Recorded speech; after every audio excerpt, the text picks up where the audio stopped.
So this is a story that caught my eyes because I read the sort of original narrative like 10 years ago. And the original narrative of the story goes like this. So a subsidiary of Chevron has been working in Ecuador and drilling oil there. And they have been running a particularly dirty um, operation. And environmentalists back then said, okay, they are creating this Amazon Chernobyl, right? So giving the locals cancer from dumping waste into the rivers and causing all kinds of environmental messes. And when they were obligated to just clean up their mess, they didn't properly do so.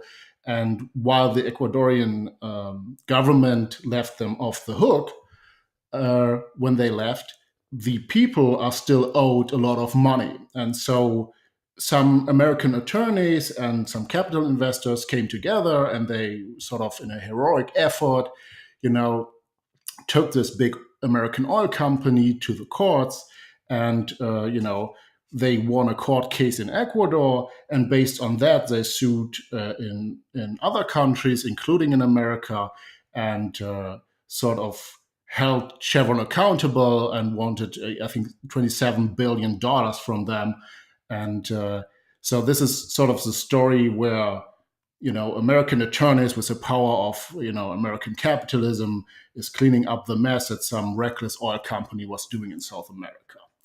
So now recently in the news was one of the leading attorneys in this case, Stephen Donziger, and he is now barred from practicing law in several districts in the United States. And so this was interesting to me because it totally reversed the story that was originally told. And the real story goes like this. In 2001, Chevron acquired Texaco Petroleum, which was a subsidiary that operated in Ecuador until 1992. And this smaller oil company was a minority partner in a joint venture with the Ecuadorian state petroleum company, Petroecuador. And from the 1960s to the early 1990s, they did the oil drilling business in this country.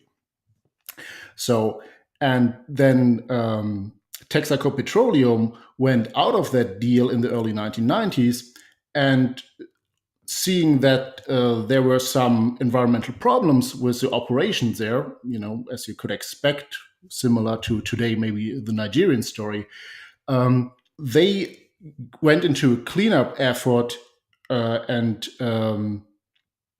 for their part of the joint venture with the state petroleum company, they cleaned up their sites, and this was certified by the Ecuadorian government, and they were sort of left off the hook for future liabilities and could get their investment out of the country. And you would think, okay, they cleaned up their part of the mess properly, and then went out. So this is a good thing to do.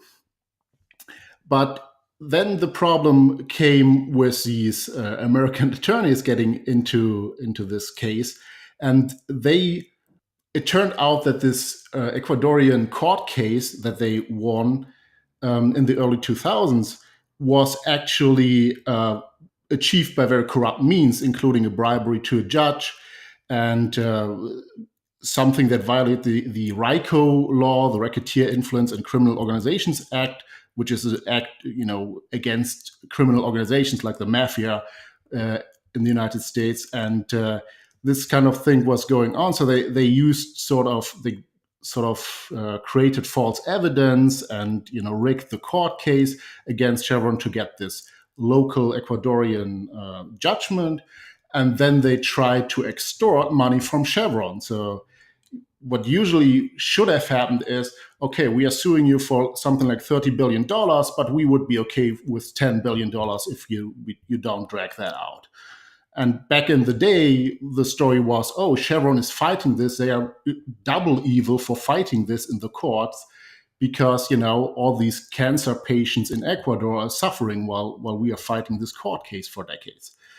And so now it turns out, of course, that all of this was sort of rigged racketing scheme.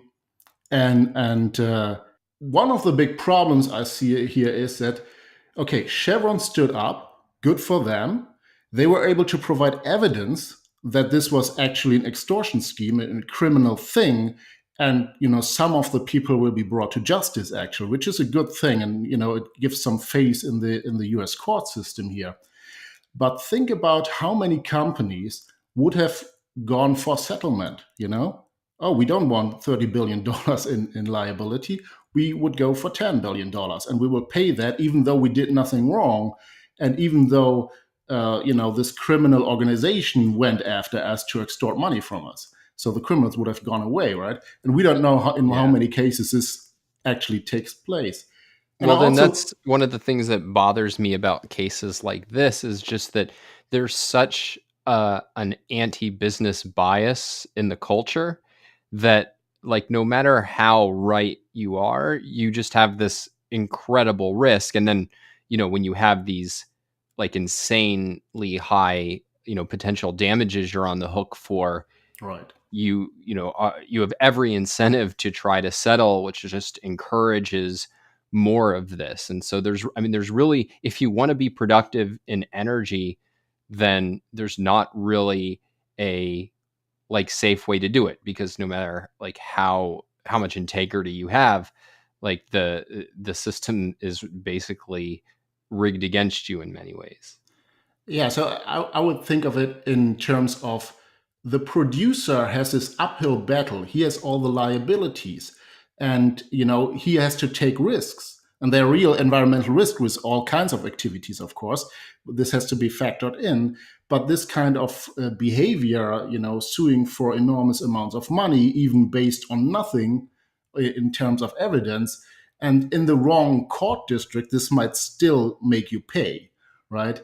And so, for example, if they were really interested in cleaning up the environmental mess and helping, people get rid of the pollution, they should have gone against the state petroleum company in Ecuador, right?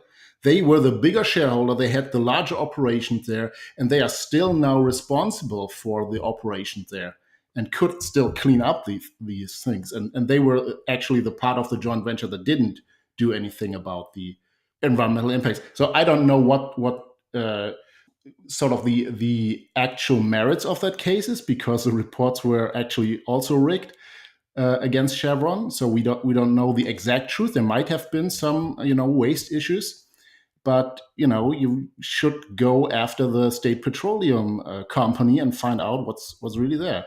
But of course, this was a criminal organization to start with. But I also want to mention that the original storyline there that was repeated by big media outlets. Even the New York Times had opinion pieces on this, and giving Donziger and other attorneys, sort of outlet to tell their story.